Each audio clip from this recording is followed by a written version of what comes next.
جیسے اللہ نے کستوری نافے میں رکھ دی، موتی سپی میں رکھ دیا، شہد مکھی میں رکھ دیا، ریشم کیڑے میں رکھ دیا،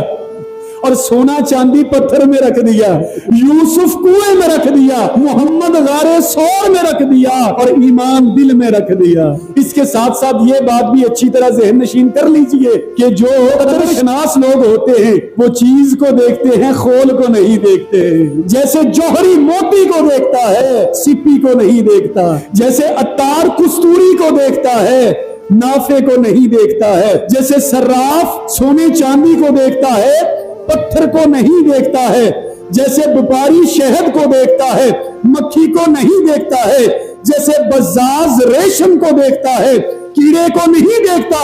ایسے ہی عاقل یوسف کو دیکھتا ہے، کنویں کو نہیں دیکھتا ہے، اور عاشق محمد کو دیکھتا ہے، غار سور کو نہیں دیکھتا، اور اللہ ایمان کو دیکھتا ہے، دل کو نہیں دیکھتا۔